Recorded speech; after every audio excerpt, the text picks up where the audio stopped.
رمضان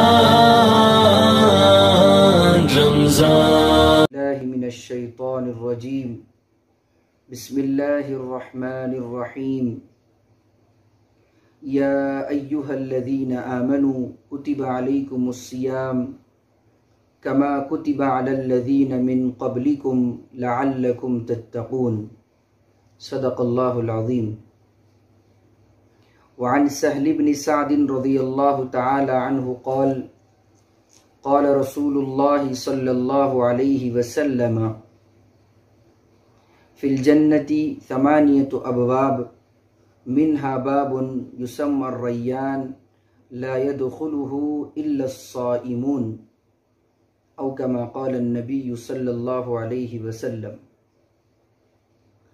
معزز و محترم سامعین، اللہ تعالیٰ کے فضل و کرم سے رمضان المبارک کا پہلا عشرہ اپنی تمام تر رحمتوں کے ساتھ جاری ہے۔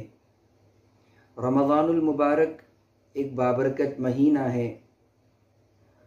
معزز سامعین، اس مہینے کی سب سے اہم ترین عبادت روزہ ہے۔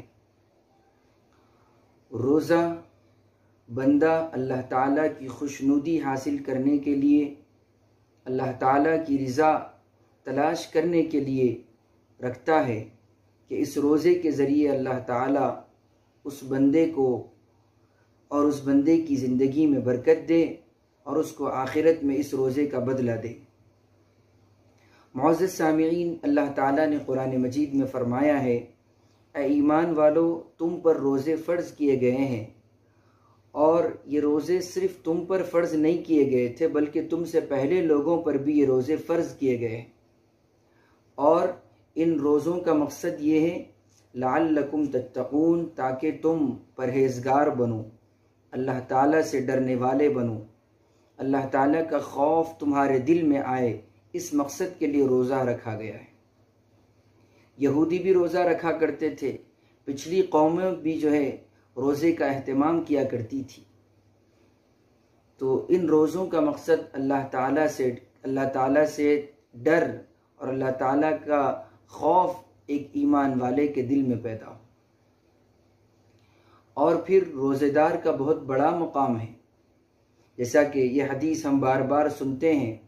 حضرت ابو ہریرہ رضی اللہ تعالی عنہ روایت کرتے ہیں کہ حضور اکرم صلی اللہ علیہ وسلم نے فرمایا کہ من صام رمضان ایمانا و احتسابا غفر له ما تقدم من ذنبه، جو کوئی بندہ ایمان اور یقین کے ساتھ، ایمان اور ثواب کی امید کے ساتھ رمضان المبارک کے روزے رکھتا ہے تو اللہ تعالیٰ اس کے پچھلے تمام گناہ معاف کر دیتے ہیں۔ رمضان المبارک کے اندر ایمان اور احتساب کا کیا مطلب ہے؟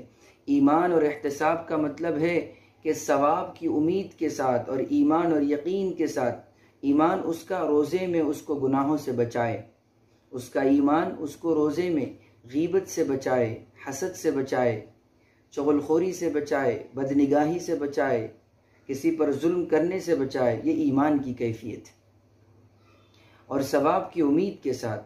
اور آگے فرمایا وَمَنْ قَامَ رَمَضَانَ إِيمَانًا وَإِحْتِسَابًا، اور جو رمضان میں ایمان اور یقین کے ساتھ جو ہے قیام کرتے ہیں، یعنی تراویح پڑھتے ہیں، نوافل پڑھتے ہیں، تو ایسے بندے کے بھی پچھلے تمام گناہ معاف کر دیے جاتے ہیں۔ اور جو کوئی بندہ ایمان اور احتساب کے ساتھ لیلۃ القدر میں کھڑا ہوتا ہے، شب قدر کی تلاش میں رہتا ہے، تو اللہ تعالیٰ اس کے بھی جو ہے پچھلے تمام گناہ معاف کر دیتے ہیں۔ معزز سامعین، یہ نیکیوں کے کمانے کا سیزن ہے۔ رمضان المبارک جس کے اندر ایک فرض ادا کریں گے تو 70 فرض کے برابر ثواب دیا جائے گا۔ اس مہینے میں ایک نفل پڑھیں گے تو ایک فرض کے برابر کا ثواب دیا جائے گا، یعنی نفل کا ثواب فرض کے برابر اور فرض کا ثواب 70 کے برابر ہے۔ اور روزے دار کا بہت بڑا مقام ہے۔ روزے دار کے منہ کی بو اللہ تعالیٰ کے نزدیک مشک سے زیادہ پسندیدہ ہے۔ روزے دار کے لیے سمندر کی مچھلیاں دعائیں کرتی ہیں، اور پھر روزے دار کے لیے اللہ تعالیٰ جنت کو آراستہ کرتے ہیں۔ روزے دار کے لیے جو ہے اس کی دعائیں قبول ہوتی ہے۔ روزے دار جب افطار کے وقت دعا کرتا ہے تو اللہ رب العزت اس کی دعا کو ضرور قبول کرتے ہیں۔ اور پھر روزے دار کے جو بھی وہ عبادت کرتا ہے اس کا ثواب جو ہے اس کے ثواب میں اضافہ ہوتا ہے۔ اور روزے دار سے کہا گیا کہ روزے دار کا اتنا بڑا مقام ہے، اتنا بڑا مقام ہے کہ جنت کے اندر جو 8 دروازے ہیں جنت میں، ان 8 دروازوں میں سے ایک دروازہ ہے جس کا نام ریان ہے، اور اس سے صرف روزے دار ہی داخل ہوں گے۔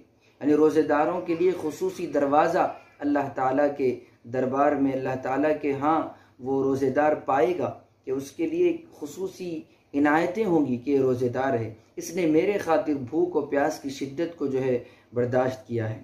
تو معزز سامعین، اللہ تعالیٰ نے قرآن مجید میں فرمایا کہ روزے کا اصل مقصد تقوی ہے، اللہ تعالیٰ کا خوف اپنے دل میں پیدا کرنا ہے۔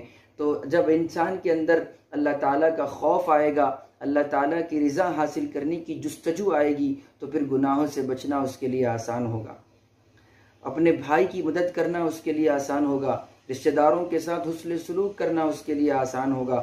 یہ جو ہے غم خاری کا مہینہ ہے، اس مہینے میں ہم اپنے رشتہ داروں کا بھی خیال کریں، اڑوس پڑوس کے لوگوں کا بھی خیال کریں۔ عام طور پر ہماری نظر دور تک جاتی ہے، قریب ہماری نگاہ نہیں پڑتی۔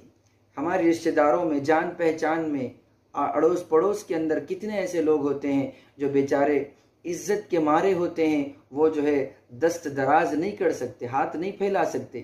ایسے لوگوں کا خیال کریں، ایسے لوگوں کا خیال کرے، اور رمضان المبارک کی تمام تر خوشیوں میں ان کو بھی شامل کرے۔ اور بالخصوص روزے داروں کو چاہیے کہ وہ خوب دعائیں کرے، خوب دعائیں کرے۔ اس وقت دعاؤں کی بہت سخت ضرورت ہے، پوری ملت پریشان ہے، پوری انسانیت پریشان ہے، ہر طرف ظلم اور ایک تاریکی اور ایک اندھیرا ہے، ہر طرف وبا کا یہ چرچا ہے۔ ایسے ماحول میں دعاؤں کا خوب اہتمام کرے، اللہ تعالیٰ سے گڑ گڑا کر مانگے، اے اللہ یہ اندھیروں کے دن ختم فرما۔